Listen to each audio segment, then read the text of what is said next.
Welcome everyone. First off, I would say always here to promote diversity, apart from diversity of weather, because we'd like that to be exactly how it was yesterday. But we will cope with it. Hopefully the rain on the roof isn't too noisy. So 100 years ago this year, some, and that's a very important word, some women were given the right to vote in the UK. They may have thought at that time that this is it, this is our time. Here within the construction and property industry, we know that that still maybe isn't quite our time. Women are still in the minority. It is getting better, but they are still vastly underrepresented. And we know that MIPIM in recent weeks has been name-checked in the papers as a male bastion. However, uniquely this year, women from Greater Manchester and the Midlands have called for space in these schedules to talk about women, to talk about diversity and inclusion. There has been many sessions focused on women, and that has raised awareness here in the Midlands Pavilion and also on the Greater Manchester stand. And it's not just about, or not at all, about pitting the Midlands versus the Northern Powerhouse, but about working collaboratively for the benefit of women across the regions and ultimately for the UK PLC. And I would say, actually, I just cycled in this kind of weather to come down here, and there were some women on there. And when the women work together, the peloton on the bike ride works so much better. So women working collaboratively is a great, great thing. So there is recognition that gender diversity should and will impact on regeneration investment, on construction, on occupier decisions. Employers and public bodies face a crescendo of opinion and pressure to secure this 50-50 male-female employees representation. So we're going to talk about that in the next 30 minutes. I hope that it will be a really stellar debate. I will encourage people to put up a hand and ask some questions as well. I have plenty of my own, but always keen to take questions from the audience. Just give me a wave and we'll make sure a microphone comes your way. But before we get into the questioning, we need to introduce our stellar panel. So from furthest away from me to the closest to me, right at the end there, Deborah Cadman, who is Chief Executive of the West Midlands Combined Authority. Next to Deborah is Teresa Grant, Chief Executive of Trafford Council. Next to Teresa is Julian Beer, Deputy Vice-Chancellor of Birmingham City University. These are quite long titles. Next to Julian is Lucy Homer, Executive General Manager of Design and Technical at Lend-Lease. And by last and not least, Mark Robson, who's Chief Executive of Scape Group. Thank you so much for joining us. So kicking off, let's start with you, Julian. So regeneration, it relies on many things. One of the most important is a skilled workforce, which means the education sector has to get it right in getting the right kind of people through the system, and that being a balanced sector there. So what can the education sector itself do within communities to ensure equal opportunities for men and women?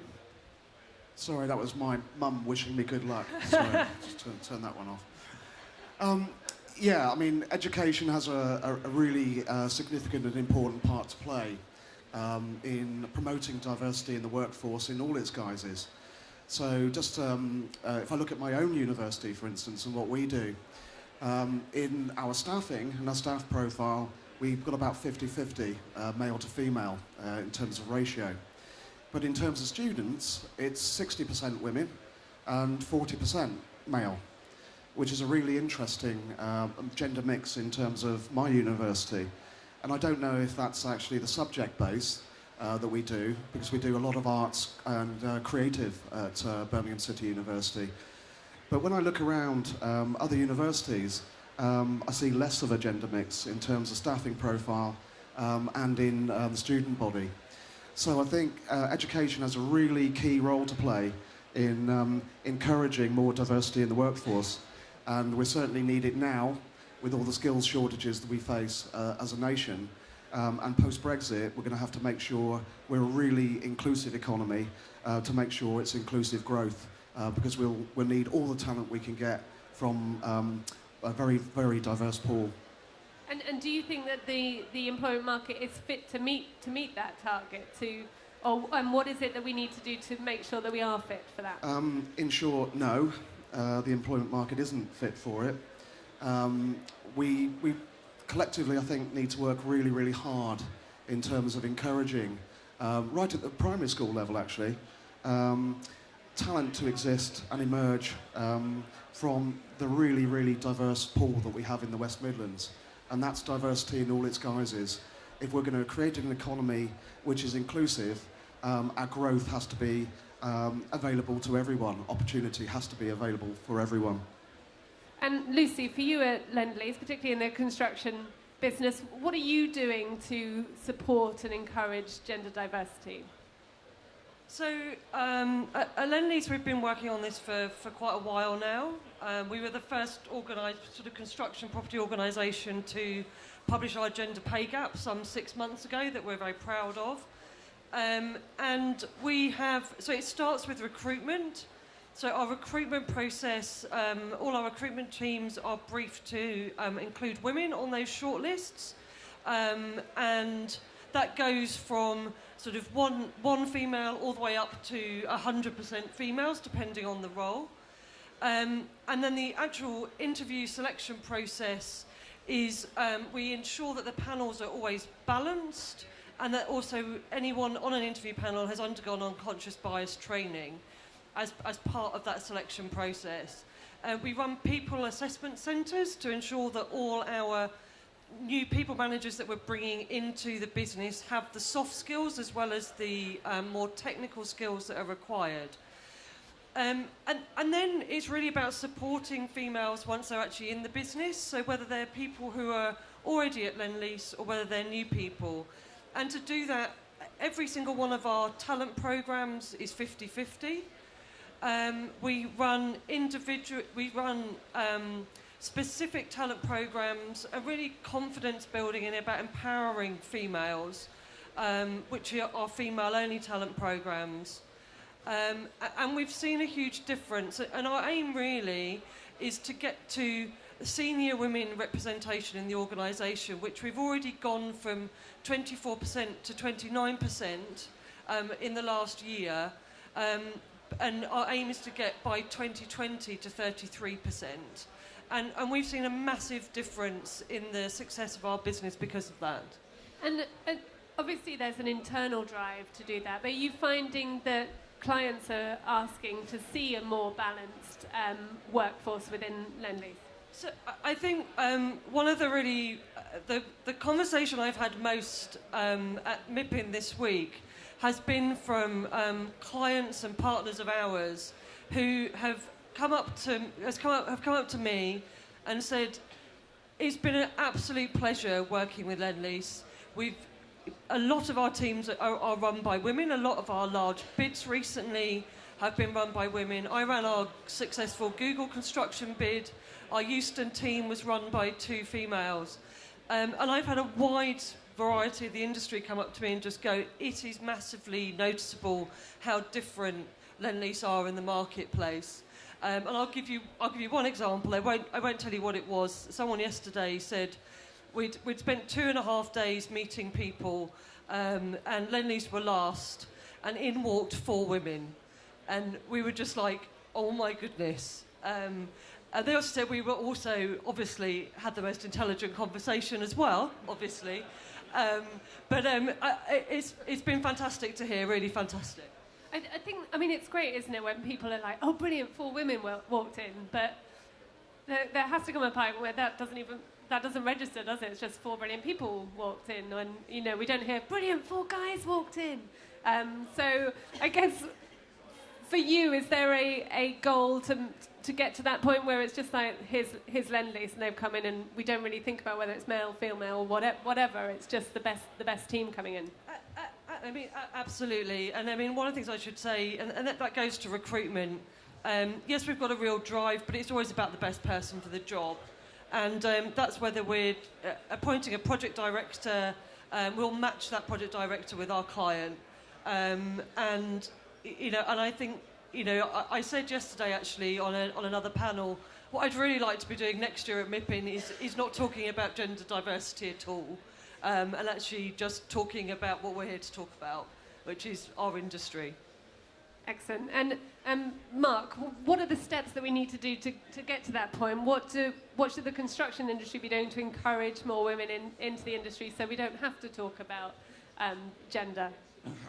I think the first thing for me is recognising the benefits of having a balanced workforce. And I'm not saying men and women are that particularly different, but women will bring a certain set of skills, attributes to a team, whether it's an operational team or a leadership team, in terms of delivering that particular product or service that you're doing. And I think that's really important that you look at the benefits of that. And if you can encourage people and they realise the benefits, then they're more encouraged to do it and get a balanced workforce. I think we need to attract more women to the industry. I think we need to attract more people to the industry, but particularly women. That's a very difficult ask because there's so many opportunities and options for people these days to choose a career path. We've got to get much better at raising the profile of property and construction in the UK to get more and more women in there. I think other things, things like how women are perceived, particularly executive women in the industry, where they seem to be tough or have a persona, and that's really an issue for me because I want people to come to work and feel as though they can be themselves at work, and I don't think sometimes women necessarily have an opportunity to do that, and I think that's a real shame for me. So I think we've got to change how we behave. And we've talked about unconscious bias before. Unconscious bias is a new thing I've heard this week, so I had to Google it. But it is really important that how we speak, how we act, even as body language, is really important. So them things can help change. We had a discussion yesterday about diversity as a mindset, and it's not about what you look like, it's more about how people think, and allowing people to be themselves is a big element of that. Yeah, I think it's a real shame because there's a lot of successful women on this panel, and I don't know how they feel about it, whether they have to put a persona on when they come to work in the morning. And I think if they do, it's a real shame. Thank you. And Teresa, can you talk to us a little bit about the public sector and what's happening within the public sector to rectify the gender balance? Okay. I think the public sector, being a major employer, we can play a really crucial role in balancing the gender gap, and also providing role models for areas such as blue light industry, and even in tech industry. We know women are grossly underrepresented in tech and also in construction. And it's really interesting, some of the facts I picked up this week. Back in 1995, there was 3% women in construction, and now it's nearly 20%, and there's a UK aspiration to have that a quarter of the workforce by 2020, and I just think that's too long. I think the public sector can play a really key role in making sure that women play their part, and we have to be role models. We have to be role models for the rest of industry. In Greater Manchester, 6 of the 10 chief executives are women, and that's taken a long time. But it's a really good representation now. And on our elected panels, we have all of the deputies are now, it's gender balanced, so it's 50-50, and the Mayor of Greater Manchester has made sure that that's happened. And also through our work with the West Midlands, we've now established a Manchester Women's Voice, mirroring the West Midlands Women's Voice, which is a little tip we picked up through Deborah and some colleagues. So we are doing quite a lot in the public sector to try and balance that gender difference. The Mayor has recently launched a Good Employers Charter, and that's about trying to get employers to offer and have a workforce and a workplace that is gender balanced, and it gives people an opportunity. So people returning into work from maternity leave to get flexible locations to work, flexible processes and practices, making sure there's equality through recruitment, and also encouraging private sectors to publish their pay gaps as well, gender pay gaps. That charter is currently out for consultation, so if any of you want to feed into that, get onto the website. that's been co-produced by employers. And again, public sector are expected to lead the way. It's not just private sector employers, it's all employers. And that's going to be finalised, and it will hopefully give us a much better opportunity to deliver the industrial strategy and our Greater Manchester industrial strategy as well. Because we all know that more women in the workforce mean more profit, and it means more productivity. So yes, we're doing our bit. Great. And you meant loads of good points in there. And you mentioned about having plenty of role models for women. And just as an aside, I'd like to know from everyone on the panel what they think a good role model is for the next generation coming through. Deborah, maybe I'll start with you. So a good role model is somebody that can engender confidence and just does a good job. You know, somebody that's acknowledged for their skills and capability and experience, and somebody that's actually prepared to turn around and hold a hand out to those women coming behind them, actually. So, yeah, I think that's a role model, a good role model for me, and certainly role models that I've respected during my career. Teresa.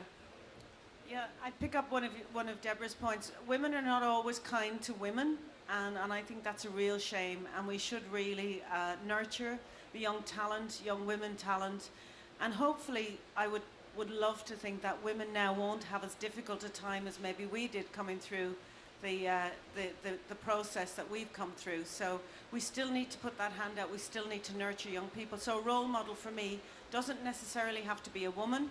It can be a man, because most of my mentors and my role models were men, but they weren't. There were men who appreciated diversity and appreciated women in the workforce, or I certainly wouldn't be where I am. So I think it's about being kind to women, and that's not always women as well. Julian? Yeah, for me, all my role models in my career have actually been women. So when I first entered academia... That's why you've done so well. Quite possibly, actually, yeah. Yeah, touche.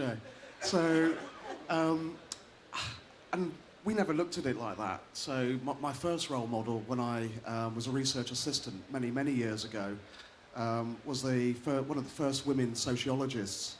And she was described as a feminist, quite a radical feminist.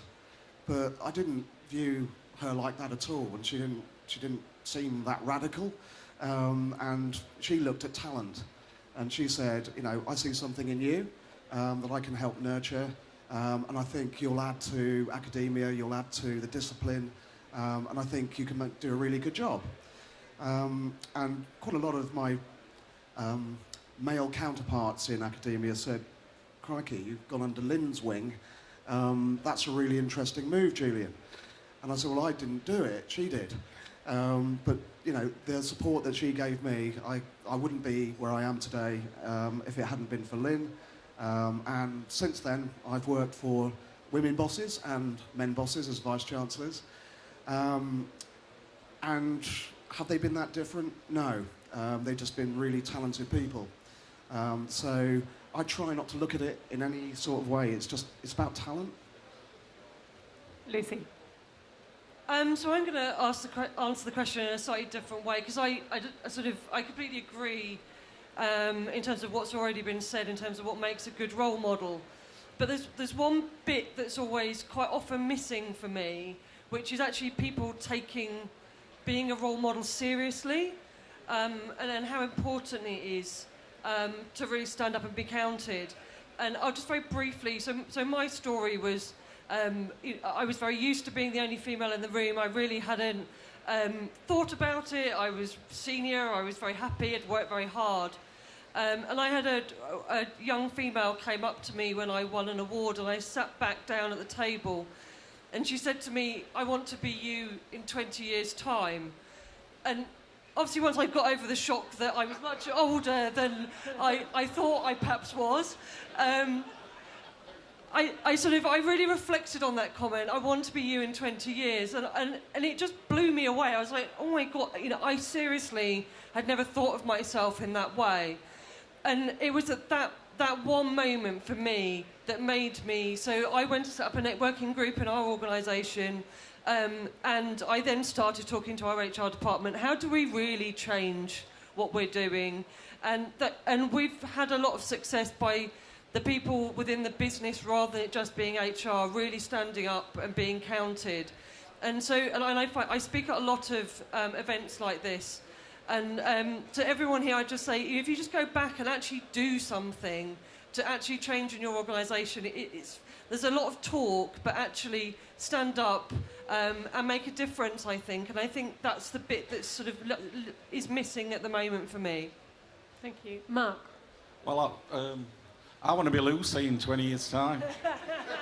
That's what I want to be. No, I'm joking. I'm joking. I think there is a thing around age, though, and having a connection, particularly with young people. So I'd like to see more younger role models. I don't think you need to be necessarily in an industry or in a profession for 20 years to be successful. And I think having that connection with younger people, so a more younger, dynamic, articulate, talented role model will really interest the kids and perhaps encourage them to take a similar route. Thank you. And we talked about collaboration a little bit earlier and the importance of that. Deborah, can you talk to us a little bit about how the regions are collaborating, the role women have to play in that, and how that collaboration can help with this gender or diversity balance? Let's not just say gender, the whole diversity issue. There are a number of questions there. So I'm sorry. No, that's okay. That's all right. So the first thing I would say in the world of devolution and combined authorities is collaboration is key. And I've been absolutely clear, and one of my colleagues, Nick, is here, who is one of my fellow chief execs on the combined authority, and I've been absolutely clear the combined authority as an entity can deliver nothing without or through local authorities. And we have all got to get to a place where we work differently. So we've got to work collaboratively, we've got to work in partnership, we've got to have mature conversations about who does what. Now, how does that relate to diversity? I'll take it up to another level and just talk about the diverse population of the West Midlands. We are one of the most diverse regions outside London. And I would argue more diverse than Manchester, although we're not in competition here. But actually, we are a very diverse region. And it's not acceptable for those positions of leadership in the region not to fully represent the population that they claim to represent. So it's really important as a combined authority that we collaborate to ensure that leadership positions are filled by those that represent the population. And the Mayor has established, or the combined authority has established a leadership commission where we're looking at that very issue. And actually one of the things we did was very simple. We asked women what they want.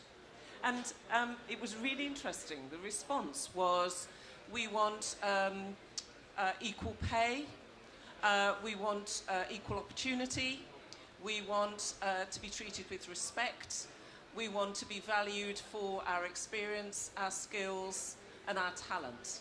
Now, my challenge to you in the room is, do any of you in this room think that is unreasonable? Now, Show you of should all hands. be shaking your heads and saying no at this point. So none of that is unreasonable. So that is what women in the West Midlands, or those women we talk to, those are the things that they said they want. And it's not unreasonable. So why is it that they don't feel that they're given equal opportunity and everything else? And that's a big challenge to us and a big question we should be asking of ourselves. But we should be quite, we should have very tangible actions that we take around that. So one of the outcomes of the Leadership Commission will be, how can we encourage more women to have the confidence to claim some of these leadership positions? And some of that is about mentoring, it's about enabling shadowing opportunities, it's about sponsoring women into positions, and it's very little things like taking a senior woman with you to some of these high-value meetings that we go to give them more confidence that they can claim a place at the table.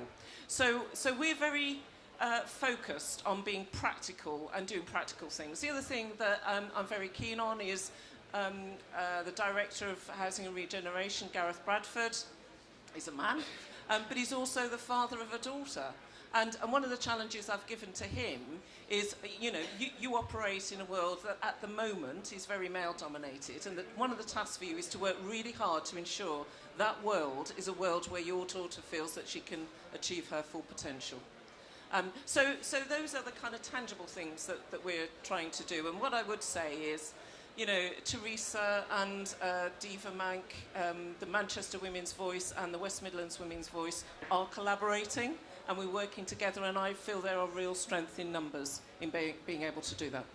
And one of the things that the regional cities, the UK as a whole, is trying to do at the moment is attract international investment. And how important is it that we show that we are a nation of many, many voices, many faces, a very diverse and integrated society, particularly post-Brexit, I suppose. And are they investors looking for that, occupiers looking for that diversity? It's mixed. But what I would say is both Lucy and Mark have said actually having a more diverse leadership team actually improves our bottom line. So there is tangible evidence for businesses, for companies, for industries to say that if you have a more diverse leadership, your business will achieve more. And I think that's the kind of message that we need to constantly promote in the work that we do. Now, in terms of taking the West Midlands out to the world, or Manchester out to the world, when we do that, we need to make sure whatever team we send is a team that's a diverse team, that demonstrates, actually, we really believe this. So I think doing tangible things like that is really, really important. And when we get people in who want to invest and have a look, you do the show and tell. You don't just sit in a room with a monoculture. You actually take them out to your place so they can experience what the diversity looks and feels like. Excellent. So we have got just 4 minutes remaining. If there are any questions out there in the audience, please wave at me. If not, I will keep going for the... Oh, yes! Hurrah, there's one. I've got one. Thank you very much. My name's Nick Page, and I have the privilege of being the CEO of Solihull Council. With my elected members that are here, one of the things that we're pushing forward, and these are probably 3 observations, is that we commission from the private sector, we procure from the private sector well over £110 million a year of services. And part of that procurement commissioning process now includes, we want to see evidence from people pitching for that work, evidence of equality and how they are closing that gap. So for us as a public sector partner in this very male-dominated private sector environment, I would like to say, as a man, we're putting you on notice that we expect to see that, because the pounds will come from us. And that's been really made clear both from a Manchester stand this week and from a West Midlands. I think as well for us that as a man leading an organisation, I'm really clear that I always will have a female coach. So I have male mentors or male coach, but I always have had a female coach. And the other point I would like to make back to Deborah, and it's a really important one, and you've seen this, what we do is not just exposing those rising stars that are women to those powerful meetings, but the entries as well, those graduates, those apprentices, absolutely at the age of 16, 18, 21, wherever they are, so they can see that. So when they come to you, Lucy, and say, in a few years' time, I want to be like you, I think it's really, really important that we expose the young people that we have the privilege of working with in our organisations right now to that experience.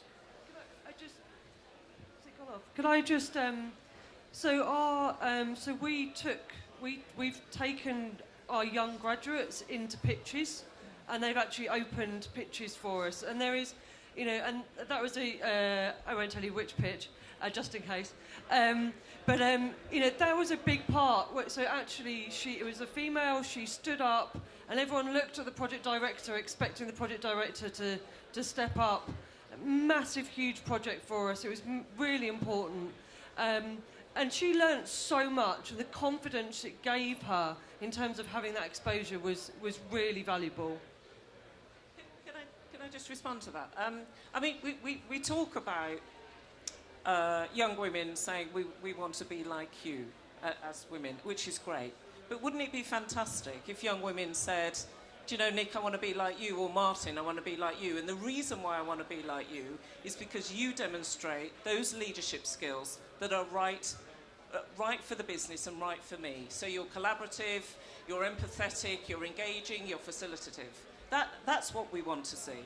And yes, I think was it yesterday? It was so long ago, Tuesday, when Teresa and I were talking on a similar platform. One of the guys in the room said, well, what do you want from us? Which was a bit weird, but helpful. And we kind of said, actually, what we want is for you to be the one in the room that challenges some of the stuff that we see.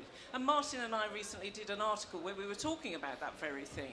You know, it's really important where you see all-male meetings that you as men are the ones that speak up about that and say, actually, this doesn't feel right to us. I think sorry, Teresa, go ahead. I was going to talk about social value and procurement, and I think that's a key area because it's something that we can reach out into the private sector with and we can influence.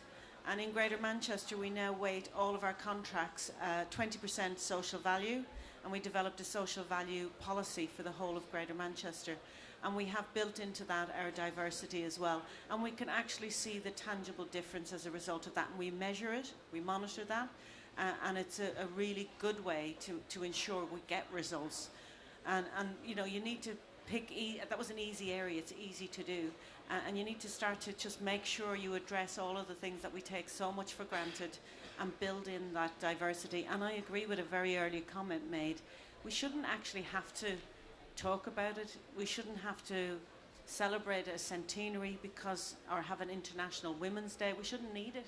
And if it was a society that operated on an equal level platform, we wouldn't need to recognise that. We could concentrate on the real work that we need to do. I think that, I mean, we're running out of time, so I think that's a really great place to end. So it almost goes back to that, it's all about talent. It doesn't matter who you are, it's about being the best that you can be. That sounds like an army slogan, but it's about being the best that you can be, doing the best that you can do, and everyone looking up and looking down on to people for inspiration to do that. And hopefully next year we won't need any diversity panels. It'll just be about talent and doing great things in real estate.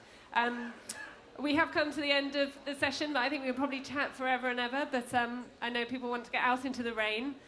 So please do join me in thanking our panel, Deborah, Teresa, Julian, Lucy and Mark. Thank you ever so much. And